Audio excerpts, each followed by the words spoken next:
Budaya Nusantara sudah sepatutnya dikenal khalayak ramai dan internasional. Budaya Nusantara, jika dibandingkan dengan budaya yang ada di luar negeri, tidak kalah bagusnya. Bahkan mungkin budaya kita lebih baik dari budaya mereka jika dilihat dari berbagai aspek yang menonjol. Keresahan akan budaya ini membuat saya tertarik untuk memaparkan budaya Nusantara dengan menarik dan mudah dicerna oleh pembaca. Budaya Nusantara atau budaya Indonesia adalah seluruh kebudayaan nasional, kebudayaan lokal maupun kebudayaan asal asing yang telah ada di Indonesia. Sebelum Indonesia merdeka pada tahun 1945, budaya Indonesia tidak hanya mencakup budaya asli Bumi Putra, tetapi juga mencakup budaya-budaya pribumi yang mendapat pengaruh budaya Tionghoa, Arab, India, dan Eropa. Adapun tujuan saya memaparkan materi ini untuk menyelesaikan tugas dan tanggung jawab saya selaku mahasiswa PKN STAN. Mata kuliah Budnos menugaskan saya untuk membuat makalah tentang budaya Surakarta yang mungkin sudah banyak diketahui, tetapi tidak sedikit juga yang belum mengetahui. Budaya Surakarta ini juga adalah salah satu budaya yang unik karena merupakan salah satu pewaris Kesultanan Mataram yang konon memiliki masa kejayaan dan wilayah yang luas. Perubahan yang dilakukan Kesultanan Mataram dan proses asimilasi terhadap Republik Indonesia juga merupakan hal yang penting dan salah satu tujuan pemaparan materi berikut.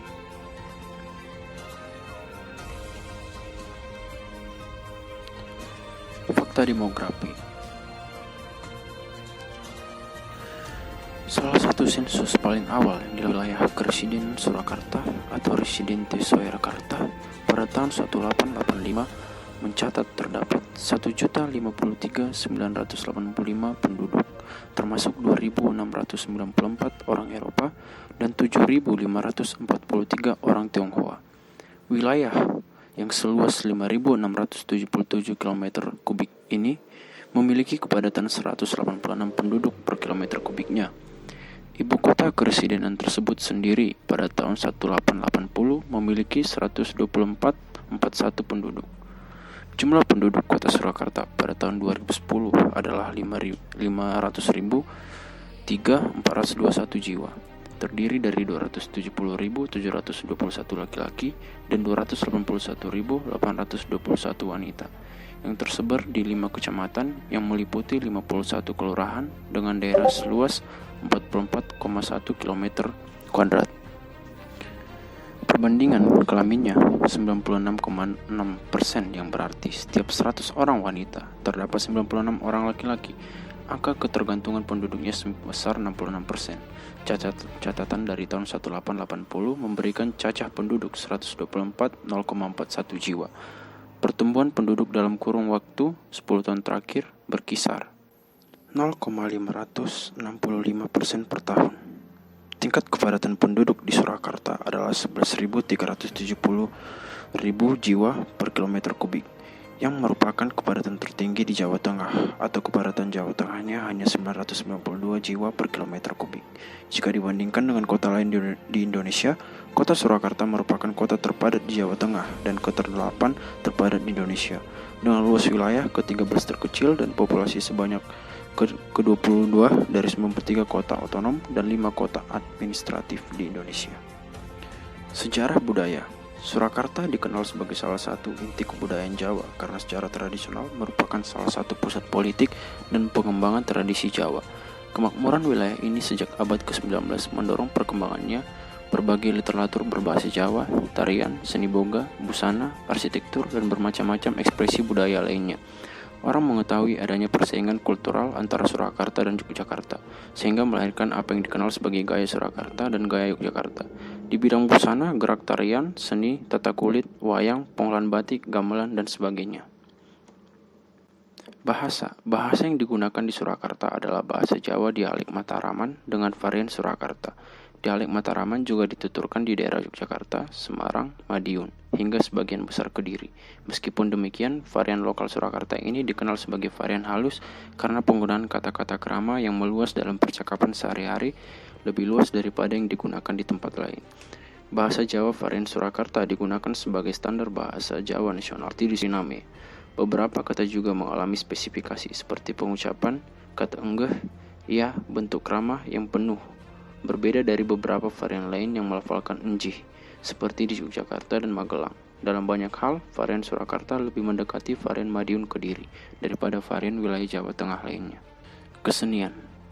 Salah satu tari yang ada di Surakarta adalah tari Bedaya Ketawang.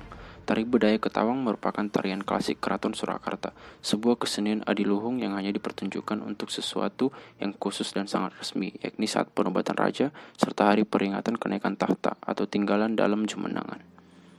Lagu daerah, salah satunya ialah Bengawan Solo, adalah sebuah lagu terkenal dari Indonesia yang menceritakan tentang aliran sungai Bengawan Solo dan K.A. Bengawan Solo. Bengawan Solo diciptakan oleh Gesang pada tahun 1940 pada saat Gesang berumur 23 tahun. Sistem religi.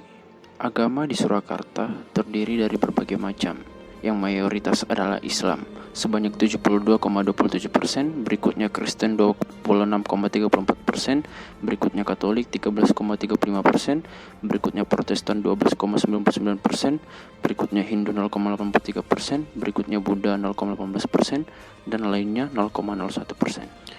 Pariwisata Surakarta juga dikenal sebagai daerah tujuan wisata yang biasanya didatangi oleh wisatawan dari kota-kota besar. Biasanya wisatawan yang berlibur ke Yogyakarta juga akan singgah di Surakarta atau sebaliknya.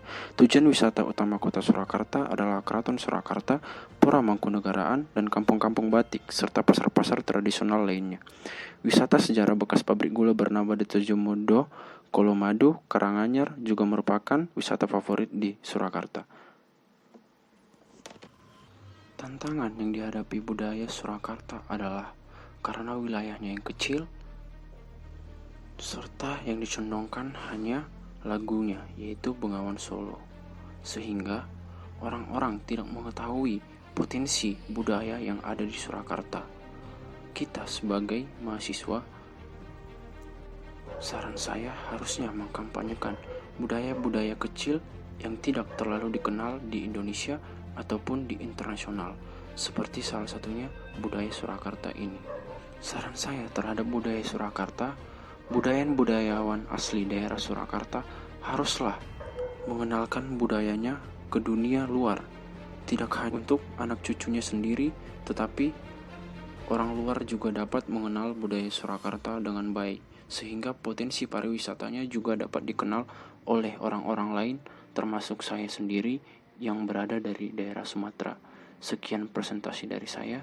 Terima kasih atas perhatian Bapak, teman-teman sekalian.